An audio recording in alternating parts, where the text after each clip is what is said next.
Marble, if you don't know me, I'm the owner of Canfields, but I recognize so many of you in the audience that I don't know if there's anybody here I don't know. But and just thanks for being here. We love to do this. We love to have these events, and just like we did last time around, and I know some of you are repeats, a lot of you are repeats, but how many people found out about this event through the Goats the Goats Facebook page? Okay, and how many of you found out about the event through the Canfields email? Excellent. All right. And through a friend? Sweet. And how many of you in the audience are Goats holders card holders? All right. So a little bit more this week, about half. So just so that you know about that, because there's lots of folks that are on the Goats Facebook page that didn't raise their hands to have a card, is that we are the title sponsor for the Goats trail running group, and we're very proud of that. And we also, because a good part of that is our want to give back to the community, there is a Goats discount card that we provide for you being a member of the Goats. It's 20% off any running thing all year long. That card for 2014 has expired. We're going to be handing out the new card at our Goats Appreciation Night, which is going to be, and it's kind of a season kickoff, and that's going to be Tuesday, so mark your calendars, Tuesday, February 24th. And so the new card will be out that day, and we'll be handing it out, as well as there are going to be some amazing deals that night, and food and everything else. And just to whet your appetite for what that is, $20 shoes have been mentioned. So, and that's just a taste of what we'll have. So, with that, I'm going to hand it over to Scott and Mindy. Well, thanks again for coming, and thanks to Scott for hosting this and being such a good friend to the Goats. And when he says he's trying to be a member of this community, he's not. It's not just lip service. I mean, he means it. Everything that Scott has committed to do with us, he's done and followed through. So we're really lucky to have people like Scott, Canfields, and our other sponsors, Red Dirt Running Company and Handyman Joe's, Mama's Pizza, Nebraska Orthopedic Hospital. All of them, we asked them to buy into this mission that's the Goats. It's more than running. It's people like Mindy and the rest of you that come to these things, or come to our group runs, or come and do our races or do trail work. So thank you for coming. And for those of you that were here last week, you got to hear a heck of a talk on nutrition. I remember Chipotle. Me too. Anyway, it's Mindy knows what she's talking about. Again, if you weren't here last week, Mindy is the 2014 Trail Runner Trophy Series champion. That's not female, male, it's the overall champion. So one hell of a runner and a knowledgeable person in the area of your diet and running and how it affects you when you run. So anyway, listen up and take some good notes, and she'll answer whatever questions you have as the night goes on. And thanks, Mindy. Thank you.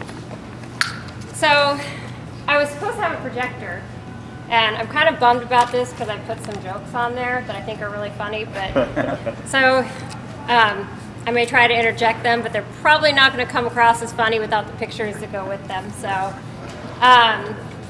to kind of give you an idea of what I'm going to talk about tonight, I'm going to go over a lot more of the fads that people kind of go through, the supplements and things. Does this work, and kind of the myths and the facts of that. And I'm going to go through the more popular ones, the ones that I get questioned about the most often. So unfortunately, I kind of have to go off this because I was planning on going off that. So in my internship for my degree to become a dietitian, I had a 2-week rotation where this dietitian would tell me, okay, I want you to go research this. I'm going to give you 30 minutes, and then I'm going to have you come back and give me an argument as to why or why not I should try that. And every single day, it was 8 hours a day of doing that. And I would go back and present to her for 10 minutes, and she was so knowledgeable, and she would sit there and say, well, what about this? Did you ever think of this? What did you read about this part of that? Was that a controlled study? You know, and she would ask me these questions, and I mean, I was near tears almost every day because she just knew so much, and I thought, I want to be like that. And I learned a lot from that experience. I learned how to read through research and look for the things that make it valid the things that I would look for to recommend it to somebody. I wouldn't want to recommend something and have them try it out and have it fail. So I'm kind of going to start over some popular diets, and there's so many out there, but the ones that I have the most questions about right now are paleo and vegan, vegetarian, and eating gluten-free. So I'm going to start with going over those and then move into some supplements and things like that. So with the paleo diet, the idea is that you eat like cavemen. So that includes meats, some fruits and vegetables, and things like that, but it excludes dairy, legumes, grains, refined and processed sugars. So in some ways you look at this and you kind of say, well, that's probably a good thing. And some of the health claims to it, and I had some of them highlighted for you to see, that kind of grab runners and make runners think that it might be something that they would want to do. Stable blood sugar. So because you don't have those processed sugars and those refined sugars and things, your blood sugar should, in theory, stay more even. Balanced energy, more efficient workouts, reduced allergies, and improved sleep patterns. Some of these have some valid concepts to them, and some of them don't. So the question that I have to ask as soon as I hear somebody say they're going to go paleo, were cavemen healthy? Do you guys think the cavemen were truly healthy? Do you know what the life expectancy of a caveman was? That's pretty much right. So they say that they didn't have heart disease and obesity and diabetes and cancer and all those things. What do you think the diagnostic testing was like back then too? You think they really tested for that stuff? So those are the first things that jump out at me that make me question. So in some of my research on it, I looked into it some more, and they were active. They were hunters and gatherers. So yeah, they were thinner, and we know that obesity is linked to all of those diseases. So isn't the real health component there fitness, activity, doing things, being active? So diets, we know that diets that are high in red meats and processed foods are precursors to cancer. So they're associated with increased risk for colon cancer. That doesn't mean that those cause colon cancer, but that they're associated with it. So a lot of people who have colon cancer and things like that, their common denominator is often those dietary habits. Some of the concerns with the paleo diet, a lot of people experience a lot of constipation because they exclude grains. It lacks a lot of the vitamins and minerals that you would find in grains. One mineral, just to kind of give you an example so that it kind of sticks out in your mind or maybe you remember a little better, phytates that are found in grains. What those do is they bind to heavy metals and they bind to bad bacteria in the gut and help it to be excreted. It also binds to free radicals to be excreted. They also are the feed for healthy bacteria. So grains feed the gut through phytates, so that the gut can feed the healthy bacteria and process food, digest food at its best of its ability. So that's just one part that you would find in grains that might stand to benefit you, especially as a runner. So when it comes to making a recommendation for a paleo diet, really the part that I would want to drive home is that it's not that you can't follow it to an extent.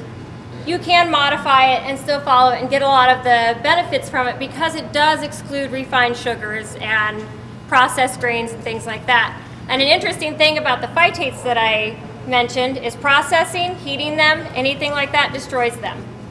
So that's another reason those processed foods are not as valuable to the body. So to modify the paleo diet, eating lean meats, fruits and vegetables, and including whole grains, legumes, and the paleo diet also excludes dairy. Now as runners, we all know that we need enough calcium to keep our bones strong. So including dairy is a good thing. If you're lactose intolerant, then you want to look for dairy from other sources. The paleo diet also excludes soy products. So that would be another source that's out. So really, I wouldn't ever encourage someone to follow it exact or to follow it to the letter. It'd be one of those that you'd want to modify. And to remember that on race day, refined sugars have their place. So when you have that energy slump, you want your refined sugars. So, and of course, I'm going to go through a lot of water.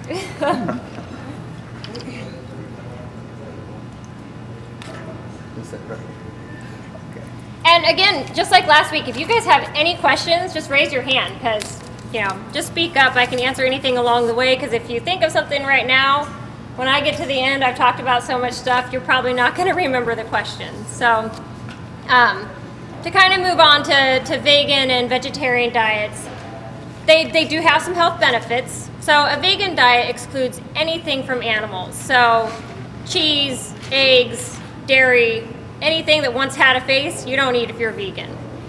And vegetarian diets, depends on how strict they're going with it, but they can include dairy products and eggs, fish, and things like that.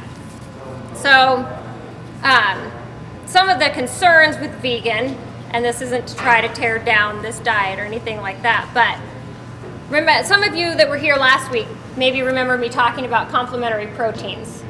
So unless something comes from an animal, it does not contain all the essential amino acids that make a complete protein. So if you're going to eat a vegan diet, you're not going to eat anything that contains a complete protein. So to do it right, you would want to do the research, find out what has complementary protein. So rice is lacking in one amino acid, beans are lacking in another, but together they make a complete protein. So to do it right, that's how you'd want to do something like that. That doesn't mean you have to eat beans and rice every day, though.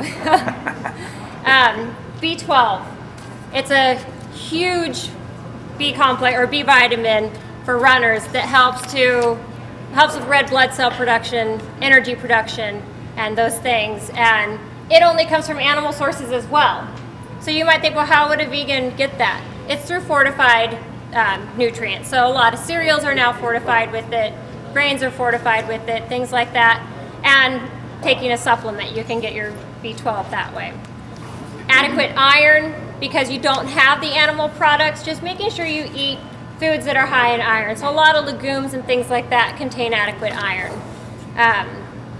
Calcium and vitamin D deficiencies do occur with vegans. And again, that's something that they can take a supplement for or consume something that is fortified. So, but I'll get more into some supplements later and kind of the recommendations that I would make for that. Can I ask a dumb question? Yes? What's a legume? Nuts, or beans, I'm sorry. Beans, legumes, beans. Beans or nuts? Yeah, yeah. Sorry. When you're talking about complete proteins, do you have to combine those in the same meal, or can you accumulate those over the course of the day? They need to be combined in the same meal, preferably. Okay. Yeah. So for them to make a complete protein and be absorbed into your body properly, they need to have all 11 essential amino acids. So, is there another question? Yes. Yeah, for the beans and rice thing, how is the complete protein together? Is that any bean and any rice? Mostly yes, because beans are deficient in methionine. All beans are. And rice is deficient in lysine. I think that was the right one. So, yeah, they're deficient in the same ones, but rice has methionine, beans have lysine. So, yes, eating those two together. And those aren't the only sources of protein that a vegan can eat. They can also go for eggs, or not eggs, I'm sorry, nuts, peanuts, and things like that. And it does require a little extra research for somebody to be vegan. Some of the health benefits, and the reason this is popular, and it is founded as well, they are high in antioxidants, so you're going to get a lot of your foods from real sources, a lot from fruits and vegetables and things like that. And those antioxidants scavenge free radicals. So they kind of reverse the oxidative stress. So what that means is free radicals in our body are basically what ages us. It's the buildup of oxidative stress. And running is a stressful sport to the body. But if you counter that with adequate nutrients and adequate antioxidants, you can reverse a lot of that damage and actually give yourself a lot of health benefits. So reduction in common diseases, so cardiovascular disease, cholesterol levels and things like that are usually lower in somebody who eats a vegan diet. However, there's no link to reduction in diabetes and things like that. So the myth that all vegans are skinny because they eat vegan, it's not really true. You can get plenty of fat and unhealthy foods as being vegan as well. A lot of processed foods, easy, because vegan does take a little extra time. People kind of get stuck in that rut. And I know I focused more on vegan. Vegetarians have it a little easier because they can get their complete proteins and things from eggs and dairy and those sources instead. So, and this is where I had one of my funnies. I'm really sad, but it says, "Don't you know we are what we eat? Then I need to eat a skinny person."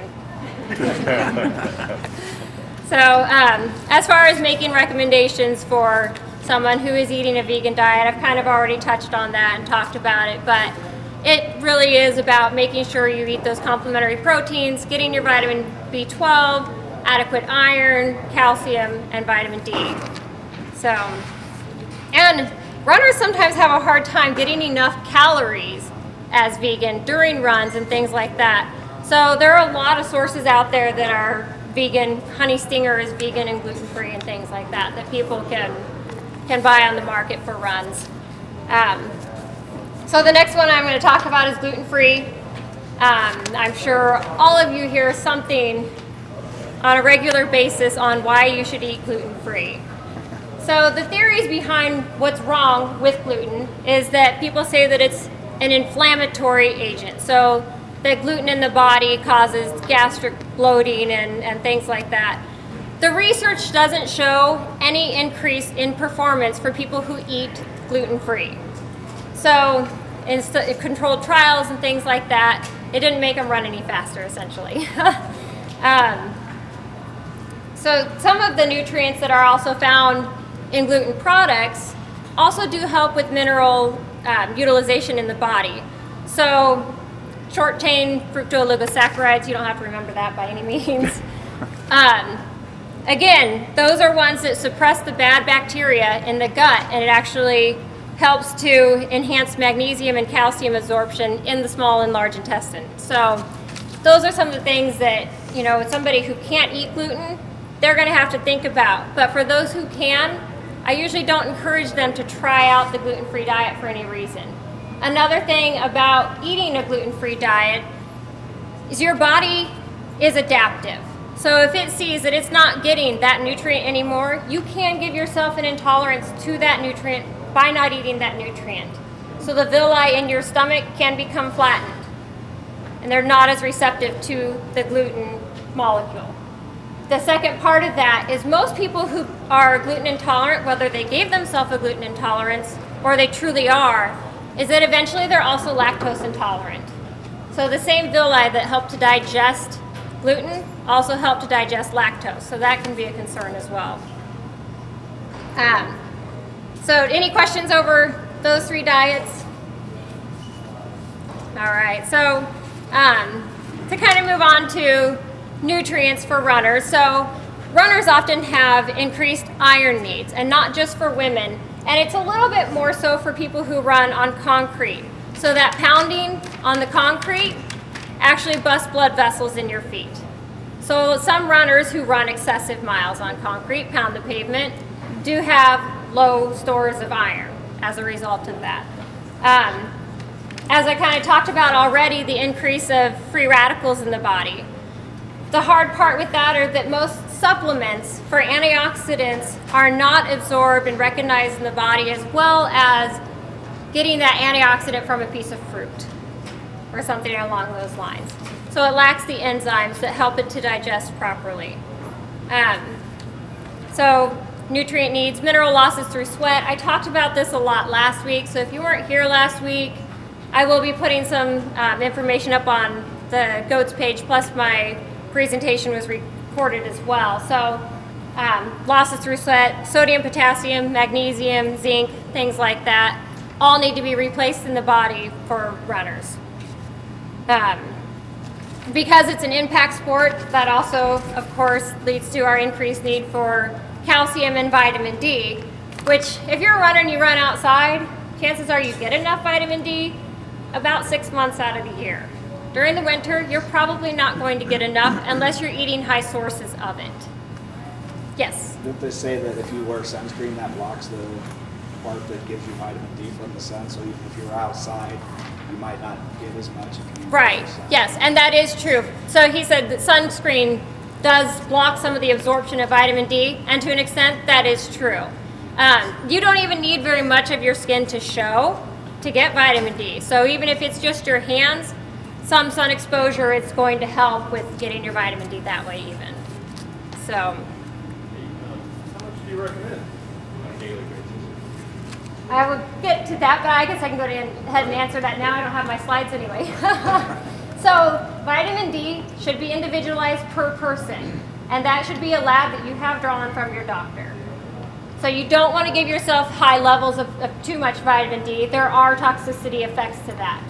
So I highly recommend that you have that drawn when you have your physical and assess it that way. So, and especially, I mean, I can't really stress it enough for runners who are putting that much impact on their bones on a regular basis, that this is a needed nutrient in the body. So, so B vitamins. So vitamin B1 works on the breakdown of carbohydrates and proteins to be used for energy. And I won't go through each and every vitamin, don't worry. Then vitamin B2 works on red blood cell production, as does niacin, and B12, as I talked about, is a carrier for oxygen, and B6 has over 100 metabolic reactions in the body. So when these are deficient, you may feel low on energy. A vitamin can't give you energy because it doesn't contain calories. However, a deficiency will make you more tired. But having it on board helps you utilize the food that you have and get the energy from the food that you have, if that makes sense. Vitamin C, probably one of the most popular vitamins. Everybody is kind of aware of vitamin C's ability to fight infections and to build a strong immune system. Another part that some people don't always realize is it actually works on the integrity of the vessel lining to hold it basically stronger, so that when you hit something, they don't bust as much. So it's kind of an interesting little tidbit to that. There are toxicity levels of vitamin C, so if you have too much or you take too much, getting sore gums, nausea, gastric distress, things like that can occur. Well, B complex. Huh? B complex. B complex because it is water soluble, which vitamin C is as well, but vitamin C is stored in the cell in a slightly different way. B complex because you can drink enough, you will flush out the excess. So you don't really get a toxicity level from taking B vitamins. So, so the other three that are important for runners are biotin, as I've talked about over and over, vitamin D, and calcium. You can get all these from foods. However, most people don't eat a large enough variety to meet all of their needs. So in making recommendations for your vitamin needs and things like that, as far as, like I said, with the B complex vitamins, because they are water soluble, I'm comfortable to tell you to buy a B complex and take a B complex. Not a problem. However, with the fat soluble vitamins, A, D, E, and K, those are ones that you would want lab values for, and really runners really only need to be concerned with vitamin D. Yes? What about magnesium, or is that one of these? Yeah. That is a mineral, and most people are mildly deficient in magnesium, and it's found in the soil and things like that. And again, that is one that if you take it as a supplement, you can't take too much because your body will flush out the excess. Yes. To help with better absorption of B vitamins and magnesium, taking it with orange juice, something that has vitamin C, does help with that. Yes. Will your body flush zinc too? You take zinc? Most people are not deficient in zinc. I don't usually recommend people take a zinc unless they know they have an actual deficiency. It's found in a wide variety of foods, so most people don't have that problem. Yes? So I do contemplate a lot, basically, and so that destroys red blood cells. still, so I Yes. get more iron? You could be low in iron. That one is a mineral, and I would recommend getting a lab test to make sure. Yeah. Steak and stuff would be the... Yes, the foods that contain it. Yes, go home and eat steak every night. Now, another thing on kind of to hinge on that is B vitamins help to utilize and store iron as well. So making sure you're adequate in all of those. I mean, all of those work together. There's no one that works greater or works without the others. So my doctor told me that I'm low on iron. Okay. And she said that it's not normal, that she finds that a lot of long distance Yes. women runners Yes. are deficient.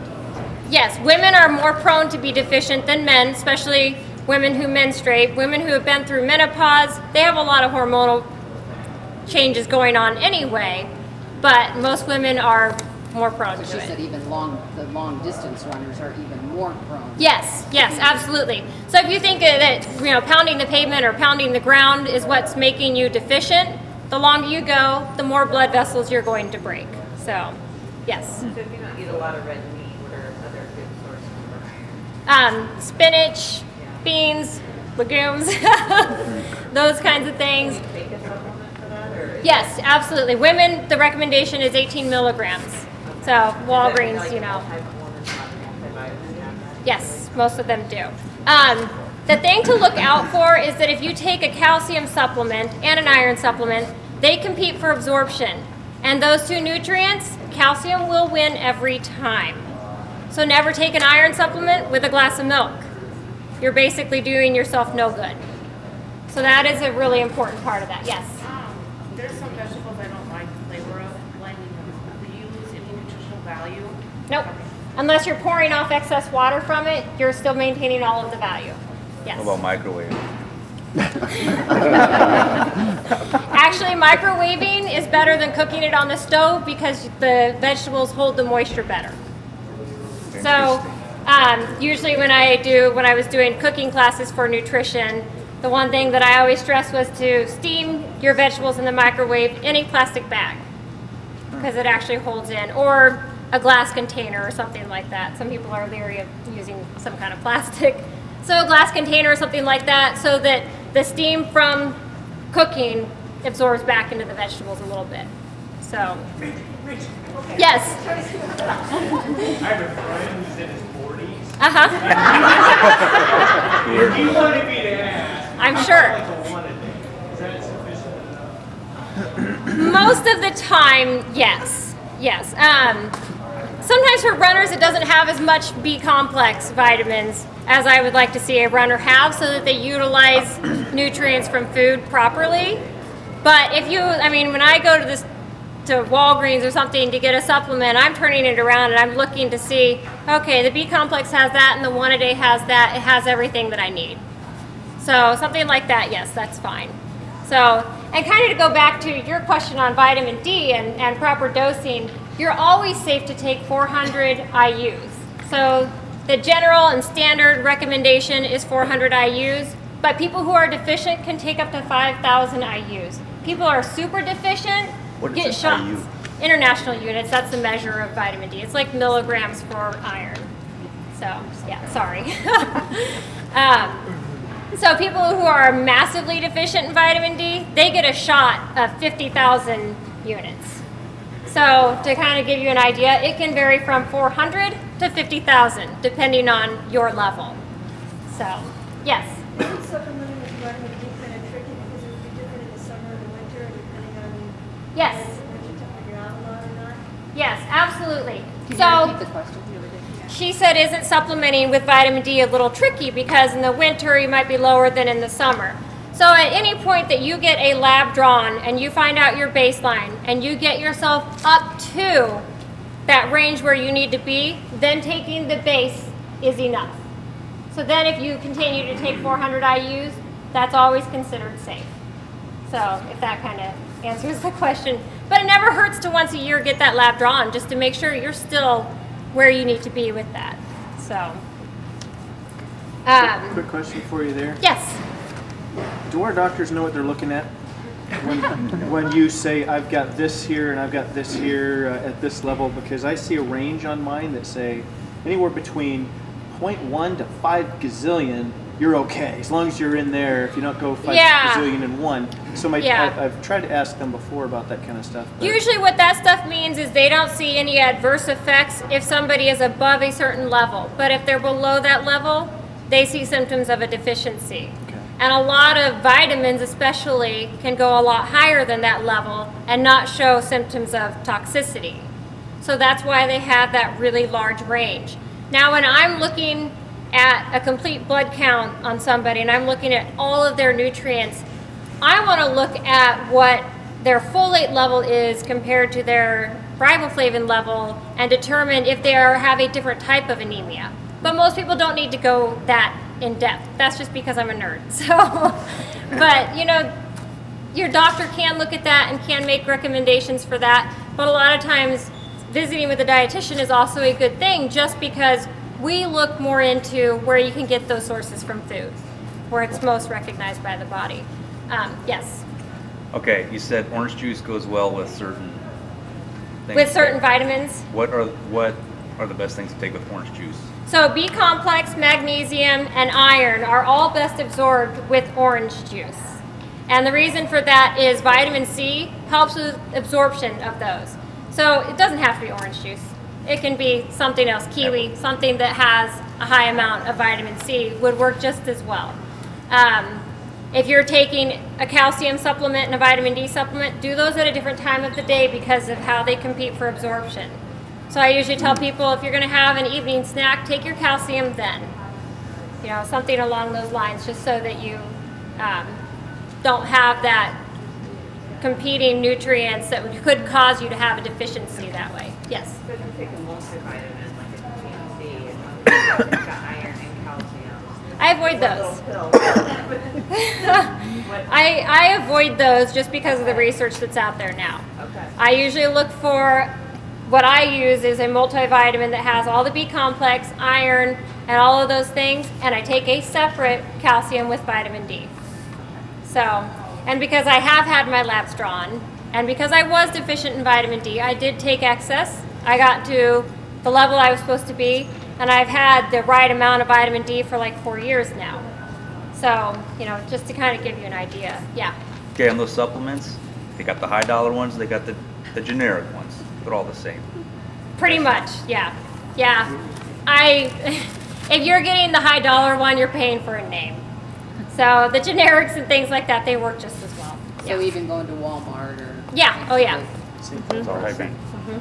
Because, and also the fact of the matter is your body is always going to recognize nutrients best from food. So those nutrients in supplement form, they're all pretty much recognized the same.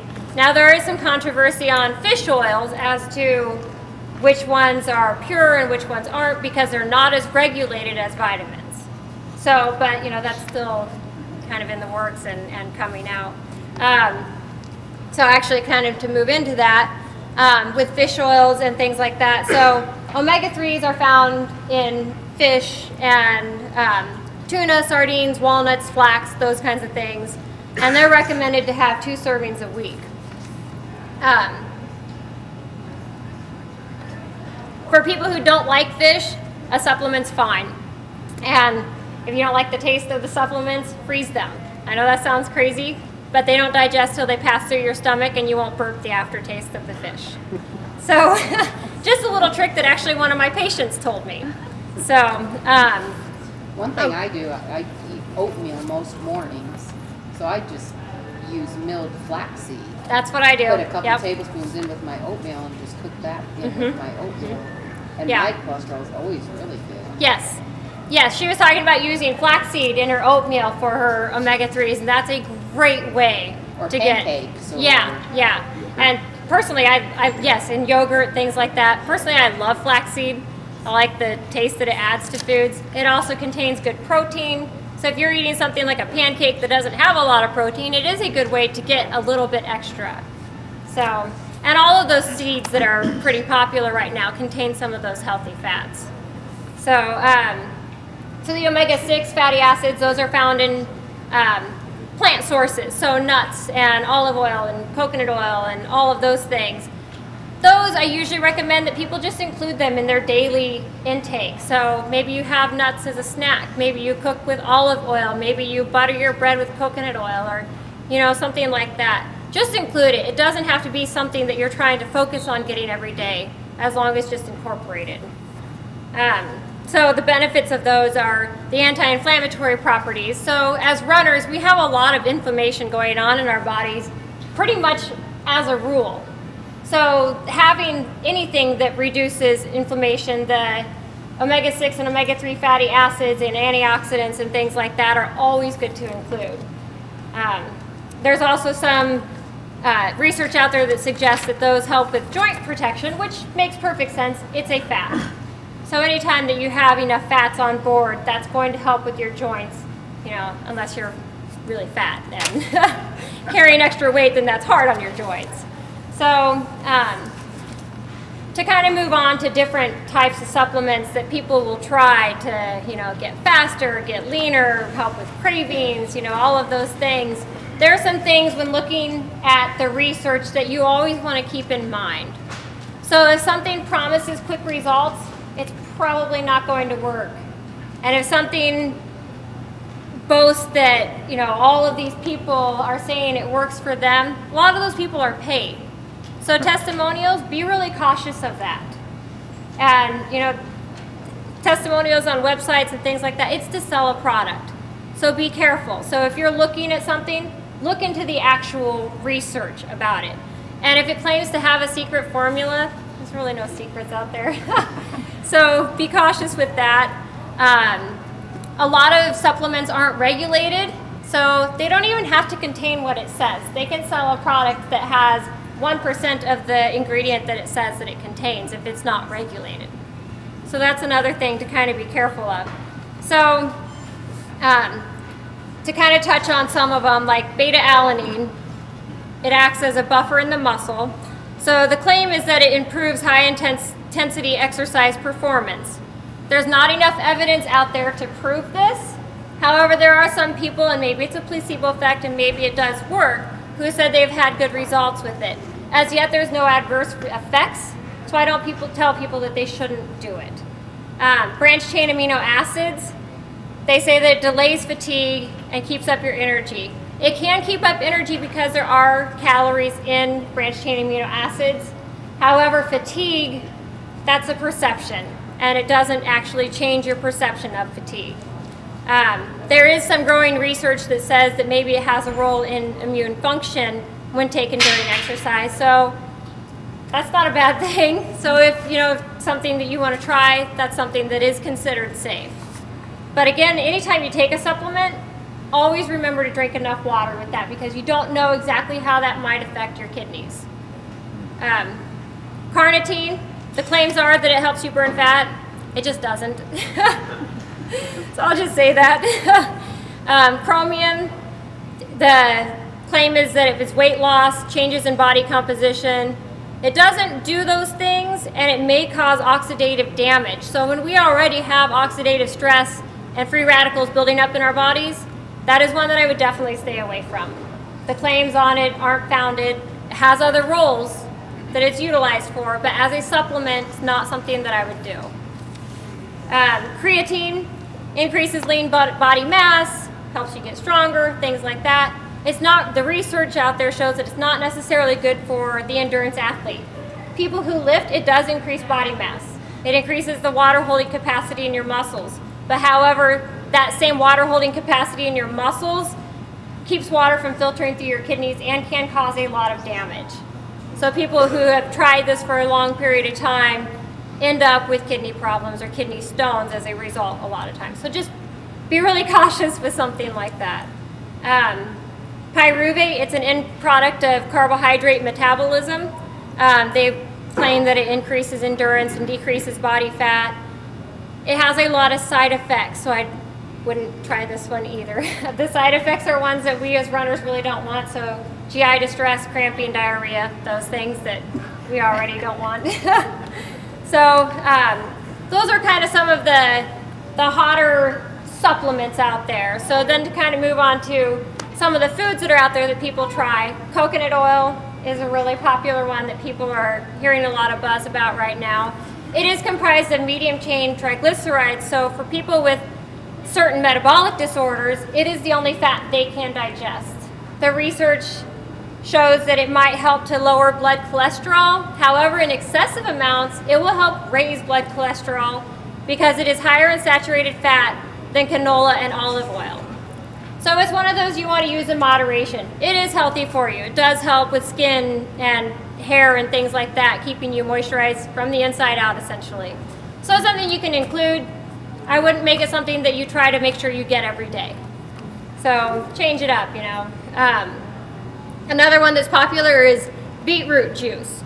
So it contains dietary nitrates, and dietary nitrates enhance vasodilation. So what that means is it helps to get oxygen to your cells, which when you're running is one of the things that can help you run faster. In a trial with beetroot juice that was actually really well done, they showed that people who were on beetroot juice for 2 weeks increased their intensity from 7.6 minutes to 8.7 minutes. That's really promising. When they went, and my question when I read that was, well, were they just training and increased their ability? Because, I mean, doesn't that stand to reason? So I did some more research into it, and when they went off of that and tried it again, they had a washout period. They went back, not to baseline, but they did go back. So I'm not telling you to go out and buy beetroot juice. You can also find the nitrates and things like that in other foods. So other vegetables, think bright color, think root vegetables, and things like that. So there's other sources of that out there, but that is some pretty promising research on that one. Tart cherry juice, some of you may have heard of that one too. It's also really popular. Decreases inflammation in the body, claims to be a natural painkiller, has phytochemicals that fight cancer and things like that. Again, that's one that's very expensive because it has the marketing out there. So to go out and buy it and use it might not be a bad thing. However, you can get plenty of those same phytochemicals from bright colored berries. So eating cherries, red raspberries, blueberries, all of those things, strawberries, you're still going to get those same phytochemicals from those. So kind of remember that that's a lot of marketing, and you know, kind of proceed with caution with that. If you don't like those foods and you want to try and see if those effects work for you, then you can go ahead with that as well. Glucosamine, some studies indicate that it has a painkiller effect as well, especially for knees. The studies that I read were done on a lot of runners. Over a longer period of time, it shows to slow the damage that takes place in the body. However, it cannot reverse damage that's already done. So if you're already missing the cartilage in your knees, it cannot rebuild it. You can't regrow that. So that's one of those things that if you choose to take it, there are no adverse effects. It is safe. So to kind of move on, I was going to talk about specialized diets. Yes? I'm sorry, with glucosamine, use that with the chondroitin? Yeah, what's that? So glucosamine and chondroitin, you can get them separate, you can get them together. Typically you can't buy chondroitin without glucosamine, but you can buy glucosamine without chondroitin. So the glucosamine was the only one in studies that actually showed a difference. The chondroitin, they really saw no change.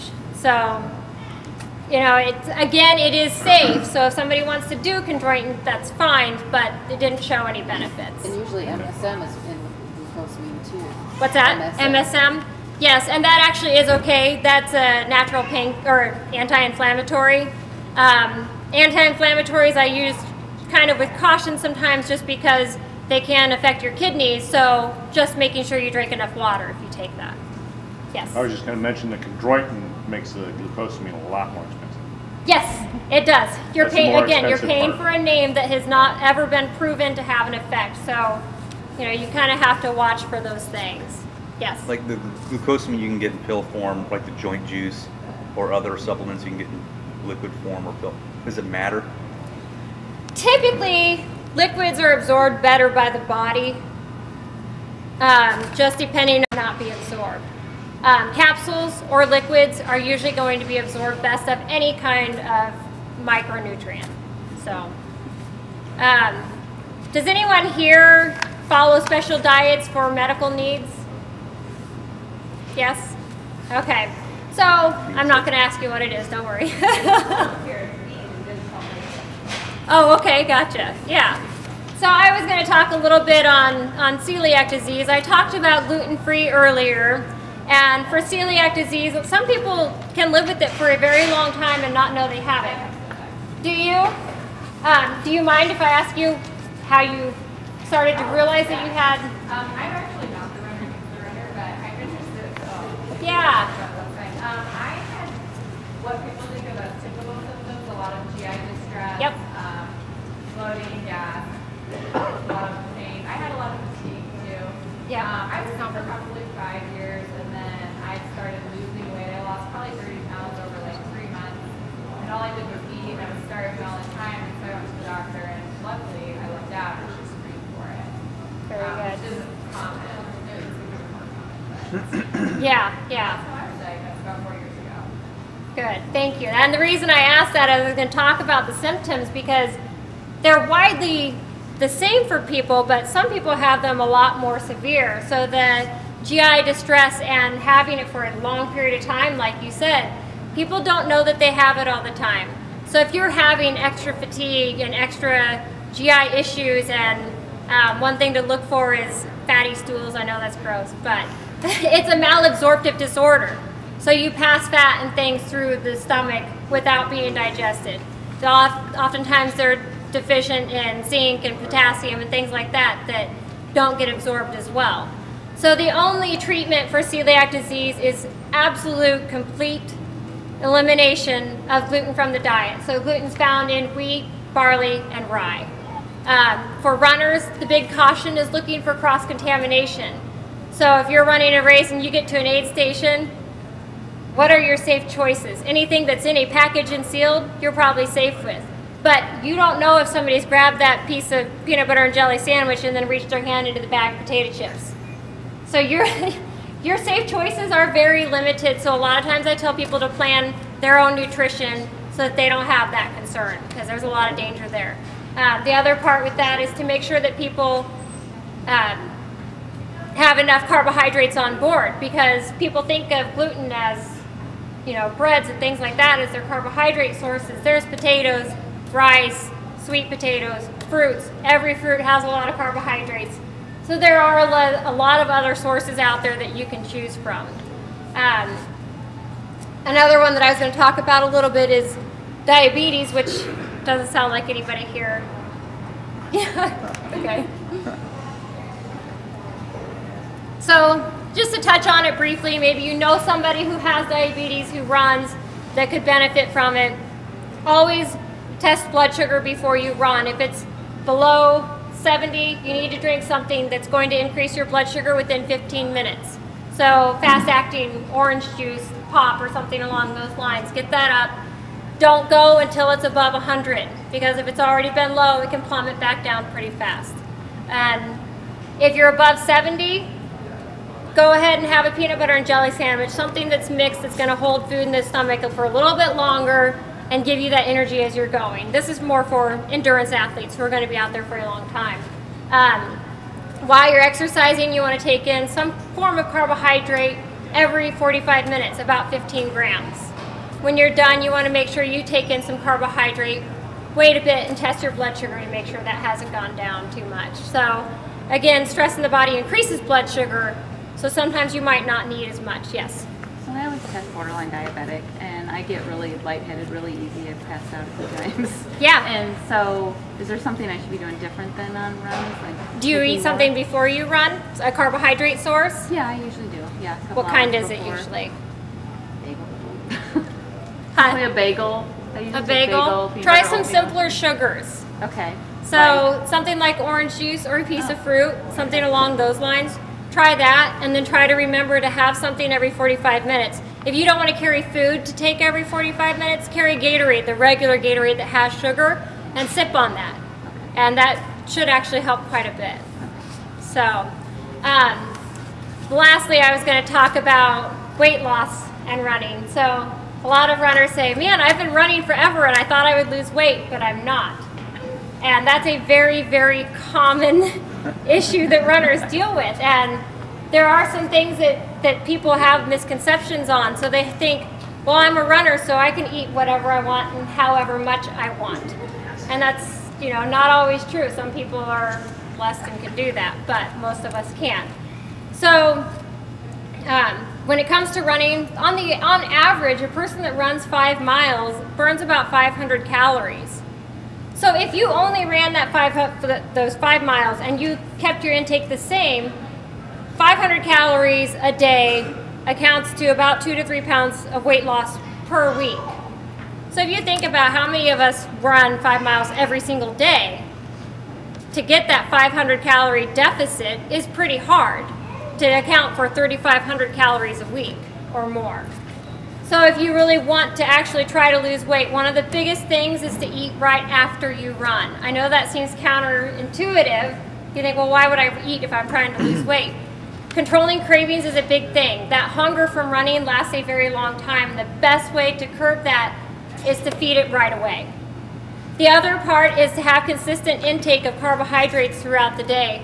So people don't realize this, that say I take in 300 grams of carbohydrates per day, and I'm not going to get too far in depth in this, but if I took in 50 in the morning, 50 at lunch, and 200 at night, I'm going to store most of that as fat.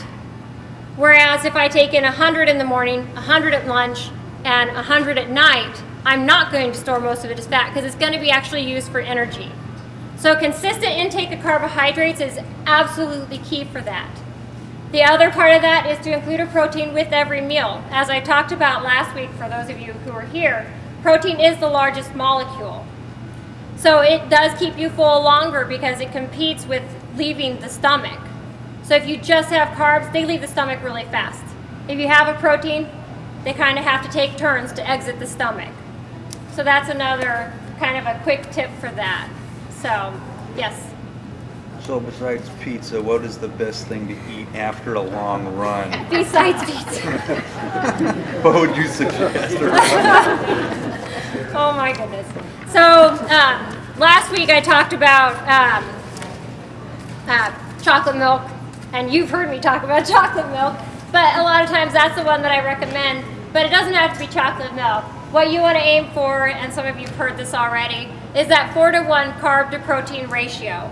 So if you're looking at nutrition facts and it has 48 grams of carbs, ideally it'll have 12 grams of protein.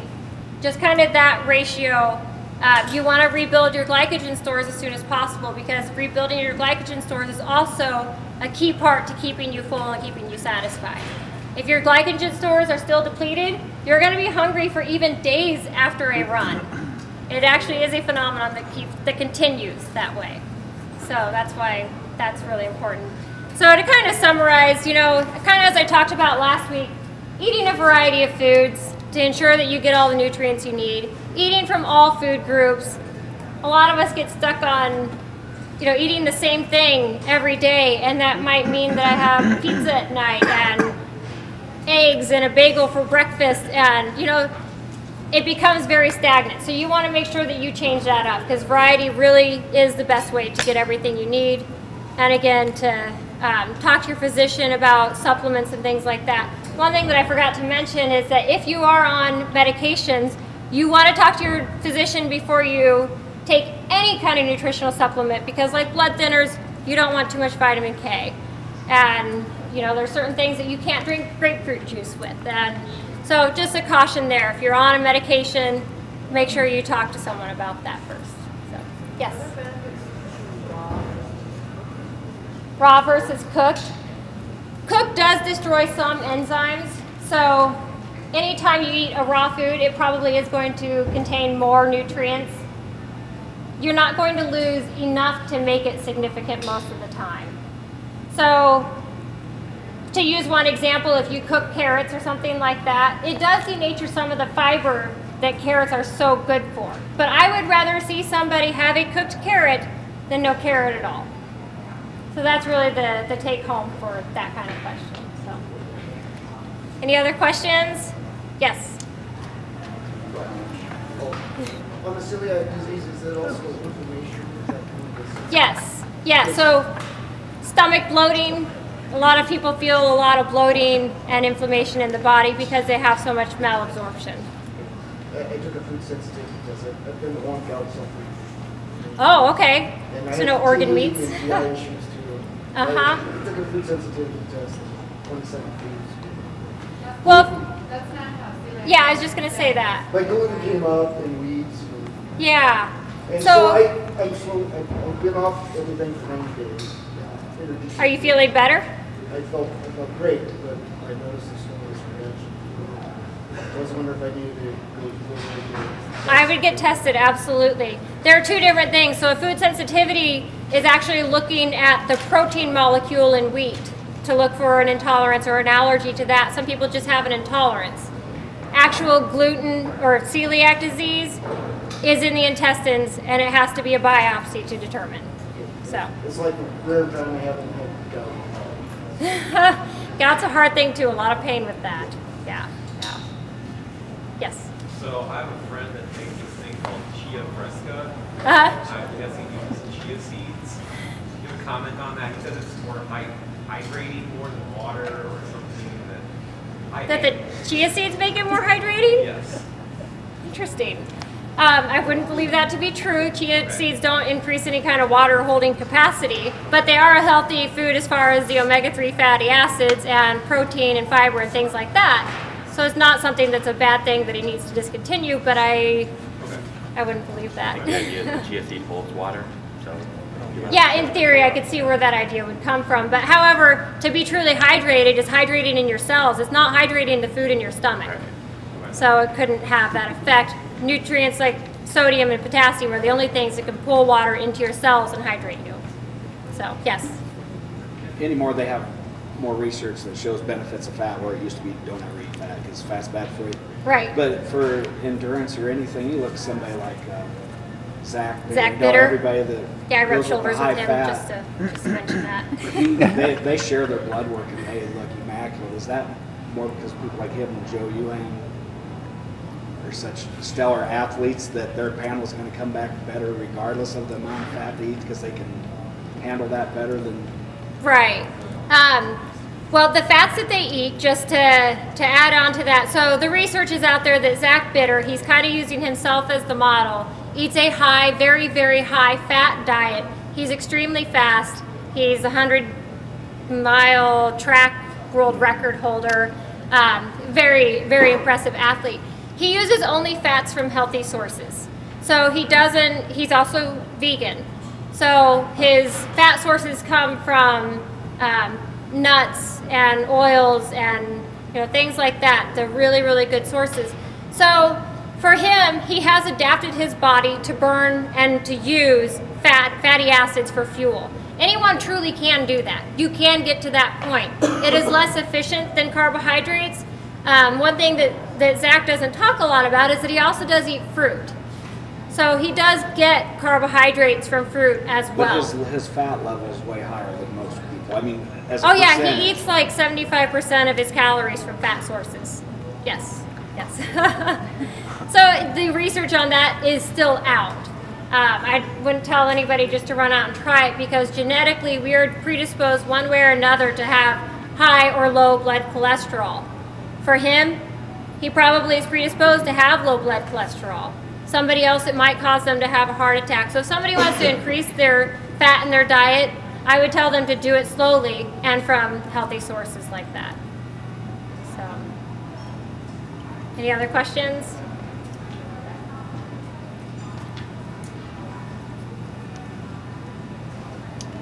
Thanks again, Mindy.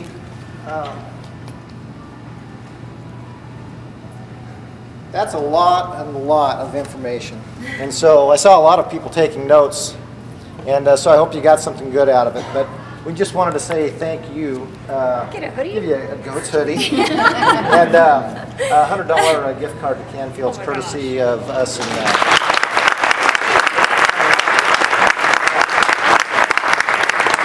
thanks to Max Austin for filming both last week and this week. So if you guys didn't get a chance to check out last week's seminar, or part of the seminar, it'll be posted in multiple locations. You'll be able to find it on the Facebook group.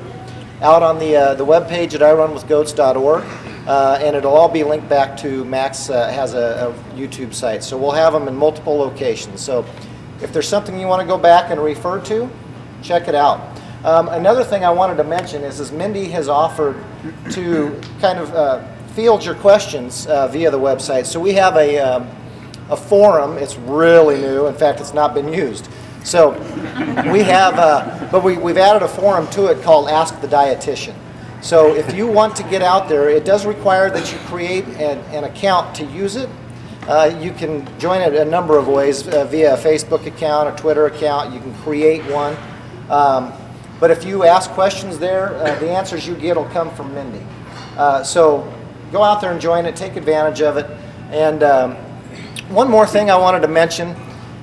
This weekend we have a really cool deal going on called the 24-Hour Challenge out at Lifetime Fitness. It's supporting MS Run the US and a number of the members of our group that are participating in this relay across the country. We're raising money to go towards MS Run the US and MS research. Lifetime Fitness is hosting us, and it is a fun, long evening. But if you want to know anything about it, if you haven't seen us talking about it, or you've been annoyed like heck at us talking about it, go check it out. At the very least, just kind of educate yourself on what it is it's all about. There are 18 relay runners in this relay that starts in California and ends up in New York. 4 of them are in this group. So it says a lot about the members of our group and what they're willing to do and how this group is willing to support the members of our community. Scott's a large reason we're able to do that, as well as you guys. So check it out. At the very least, if you can't come out and join us at Lifetime for a little bit, maybe consider making a donation to it. It all goes to MS Run the US, 100%. Is it something where you can just kind of drop it and run? Absolutely. Okay. Yep. The only thing that we ask is Lifetime opens their doors to us as non-members, or to those of us that are non-members. We've requested a $25 registration, and that's all tax deductible. But then you have access to Lifetime for 24 hours. Okay, so you can come and go kind of. Yes. Yep. And they will ask you to sign a waiver when you come in the door, but you can come in at any time. Obviously, if you choose to come at midnight, it might be a different story. So business hours, you'll be able to get in and have that. So again, thank you guys, and thanks Mindy for coming out and sharing all of your knowledge, and to these guys for suggesting that we have this. It's a heck of a deal to be able to have these resources at our fingertips.